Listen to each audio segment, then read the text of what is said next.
हमारे देश के अंदर वन नेशन वन एजुकेशन, इस बात पर बहुत सालों से चर्चा हो रही है। बहुत सालों से चर्चा मतलब पब्लिक चर्चा कर रही है, बच्चे चर्चा कर रहे हैं, जो स्टूडेंट्स हैं। प्रत्येक बच्चे को एजुकेशन का अधिकार है, ये उनका फंडामेंटल राइट है। गवर्नमेंट की रिस्पॉन्सिबिलिटी भी है कि वो इस बात का ध्यान रखे कि बच्चे को एजुकेशन राइट मिले, बच्चा एजुकेट हो सके, बच्चा पढ़ाई कर सके। पर जिस तरीके से सरकारें ये शॉपिंग मॉल चला रही हैं, या शॉपिंग मॉल चला तो नहीं रही, ऐसा नहीं बोल सकते, शॉपिंग मॉल चलाने का जैसा परमिशन मिला हुआ है और जिस तरीके से एजुकेशन मॉल चल रहे हैं और तरह तरह के बोर्ड देश के अंदर बन गए हैं, तो वो क्या बच्चों के दिमाग को तरह तरह से डाइवर्ट नहीं कर रहे हैं? एक देश के अंदर अगर बहुत सारे बोर्ड रहेंगे और हर बोर्ड का एक अलग पैटर्न होगा, बच्चा तो अपनी तरफ से मेहनत कर रहा है, बच्चा अपनी तरफ से पढ़ रहा है, बच्चे को पढ़ाई में कोई प्रॉब्लम नहीं है, बच्चा अपना पूरा जीवन लगा दे रहा है, उसके माँ बाप उसके पीछे अपना पूरा जीवन लगा दे रहे हैं। और ये सब कुछ करने के बाद, ये जो सब कुछ हो रहा है, ये सब कुछ होने के बाद अगर बच्चे के ऊपर, उसके दिमाग पर ये असर आता है कि हमारे माँ बाप ने हमको इस बोर्ड में नहीं पढ़ाया, नहीं तो हम ज़्यादा डेवलप होते, तो क्या ये एक अन्याय नहीं है? क्या ये उनके खिलाफ़ कोई षड्यंत्र नहीं है? मतलब उसके मेहनत का वजूद क्या रह गया? अगर किसी बोर्ड के एजुकेशन के कारण वो किसी भी सेक्टर में पीछे रह जाता है, या किसी बोर्ड का सिलेबस बराबर नहीं है इस कारण वो किसी सेक्टर में पीछे रह जाता है, तो ऐसी दशा में उस बच्चे द्वारा जो पूरा जीवन मेहनत किया गया, बच्चे की माँ द्वारा जो अपना पूरा जीवन उस बच्चे के पीछे लगाया गया, बच्चे के पिता द्वारा जो अपना पूरा जीवन उसके पीछे लगाया गया कि चलो हम अपना जीवन लगा करके बच्चे को पढ़ा रहे हैं, सब कर रहे हैं, तो उसका महत्व कहाँ रह गया? अगर बच्चा सिर्फ बोर्ड के कारण चूकता है तो। और अलग अलग बोर्ड अलग अलग तरह के मानसिकता को जन्म देंगे, ये बात निश्चित है। और अगर आप बहुत सारे बोर्ड बनाएंगे तो आप उनके ऊपर काबू भी नहीं रख सकते। तो ऐसा भी हो सकता है कि कुछ बोर्ड आप देश के खिलाफ भी बच्चों के दिमाग को इस्तेमाल करने की कोशिश करें। जिस तरीके से देखने में आता है कि तमाम तरीके के गेमिंग प्लेटफॉर्म हैं जो बच्चों को समाज के खिलाफ इस्तेमाल करने की कोशिश करते हैं, उनके अंदर अलग भावनाएं बढ़ते हैं। तमाम सीरियल्स आती हैं, ऐसे तमाम तरीके के फिल्मों के सीन होते हैं जिनको कट कराना पड़ता है। तमाम ऐसी चीज़ें मार्केट के अंदर सर्कुलेट होती हैं प्रेस के माध्यम से, दूसरी चीज़ों के माध्यम से।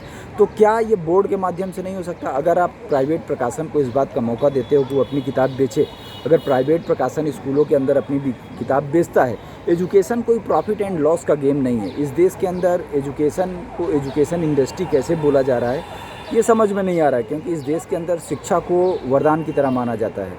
शिक्षा, ऐसा बोला गया है हमारे जो पुराने ग्रंथ हैं कि अशिक्षित व्यक्ति पशु के समान होता है।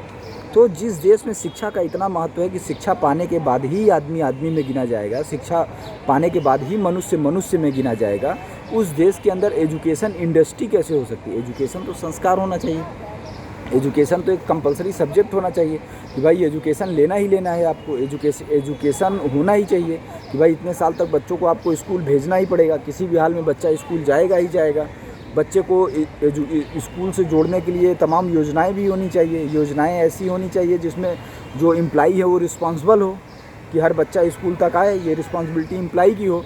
तो ये देखने को पाया जा रहा है कि जो इतने सारे बोर्ड हैं, जब इतने सारे बोर्ड बन गए जिसमें बहुत सारे बोर्ड जो हैं वो सरकार द्वारा नियंत्रित नहीं हैं, जो स्वायत्त भी होंगे, क्योंकि जब बहुत सारे बोर्ड आप बनाओगे तो सबको नियंत्रित कर पाना असंभव है, तो कुछ न कुछ स्वायत्त भी रहेंगे, तो उसको आप चलाओगे कैसे?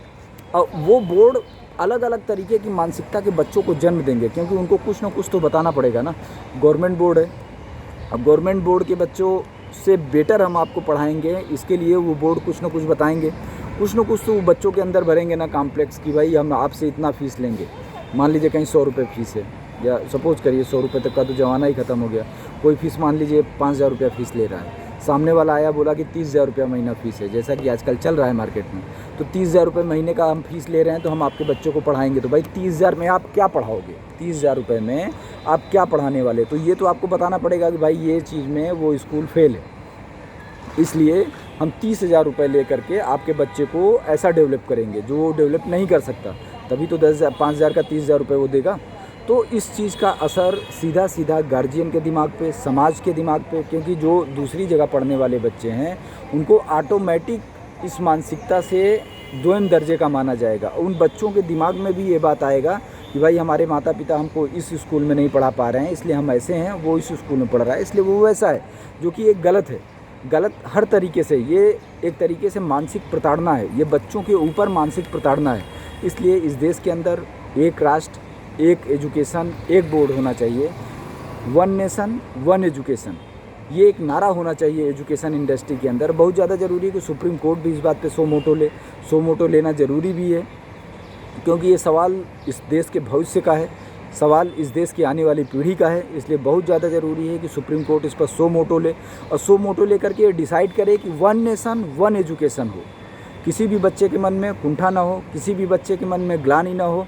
और किताबों का जो ये ताना बाना चला हुआ है कि 50 की किताब 500 की बिक रही है और 100 की किताब 1000 की बिक रही है, इसको तो एकदम बंद करना बहुत ज़्यादा ज़रूरी है। इसको सीधे सीधे अपराध की श्रेणी में ही डाल देना चाहिए कि भाई ऐसा इस राष्ट्र के अंदर नहीं होगा, और जो गवर्नमेंट द्वारा डिसाइड किताबें उन वही बिकेंगी।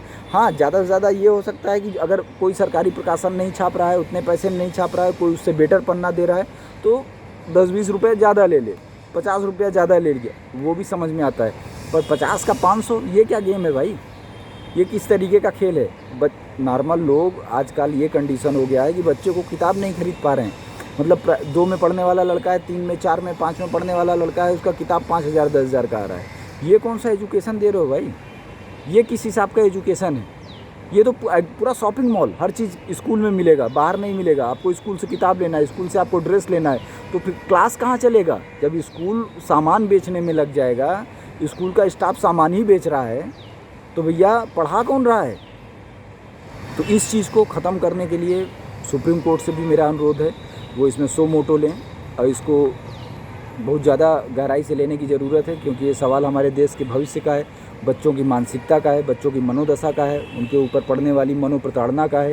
ये मनोप्रताड़ना ही है कि एक पढ़ने वाला बच्चा जो दिन रात पढ़ रहा है वो किसी बात से कुंठित हो। तो इसलिए प्लीज़ सुप्रीम कोर्ट से हमारा ये अनुरोध है कि इस पर सो मोटो लें।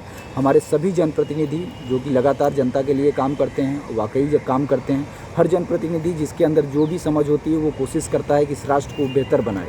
ये चीज़ मैंने देखा है, वो कैसा भी हो, कोई उसको करेक्ट बोले, अनकरेक्ट बोले, सही बोले, गलत बोले, पर उसके अंदर जितनी समझ होती है उससे वो बेटर करने की कोशिश करता है। हाँ, ना कर पावे या कार्यशैली में क्या है, कैसा है, सबका अलग अलग क्षमता होता है।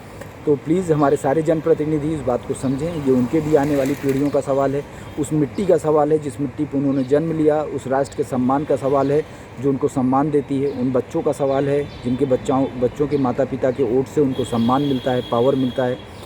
तो ये मेरा सुप्रीम कोर्ट से, हाई कोर्ट से निवेदन है, ये सभी राज्यों के सीएम से, गवर्नर से निवेदन है, हमारे देश के प्रधानमंत्री से निवेदन है, सत्तारूढ़ पार्टी से निवेदन है, जो सत्ता में विपक्ष में है उनसे भी मेरा निवेदन है कि कृपया वन नेशन वन राष्ट्र के इस संकल्प को आगे बढ़ाएं। वन नेशन वन राष्ट्र को इस राष्ट्र के अंदर स्थापित करें, वन नेशन वन राष्ट्र की स्थापना करें, ताकि हर व्यक्ति एक सोच का हो। जिस तरीके से मर्यादा पुरुषोत्तम और गुहराज थे, मर्यादा पुरुषोत्तम और केवट राज में एक समानता थी, एक सोच थी, इसीलिए मर्यादा पुरुषोत्तम जाते समय केवट राज को ये बोल करके गए कि भाई आप मेरे न रहने पे भरत को सही सुझाव देना, सही सलाह देना, ताकि उनको पता था, क्योंकि बहुत सारे लोग थे, किसी को भी दे सकते थे, पर उन्होंने एक जगह एजुकेशन लिया था, एक जैसा एजुकेशन लिया था, इसलिए उनको पता था कि सही और गलत की परिभाषा क्या होती है। इसलिए मर्यादा पुरुषोत्तम जानते थे कि जो परिभाषा मेरे दिमाग में है वही परिभाषा इसके दिमाग में है और वही चीज़ यहाँ लागू हो सकती है। इसलिए उन्होंने उन्हीं को ये जिम्मेदारी दी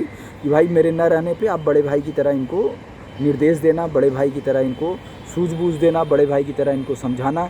इसलिए मेरा निवेदन है कि ये हमारी परंपरा में भी आता है कि वन नेशन वन एजुकेशन के इस संकल्प को साकार करें, वन नेशन वन एजुकेशन के इस महासंकल्प को साकार करें और वन एजुकेशन वन नेशन के माध्यम से इस राष्ट्र के संपूर्ण नागरिक को एक कर दें।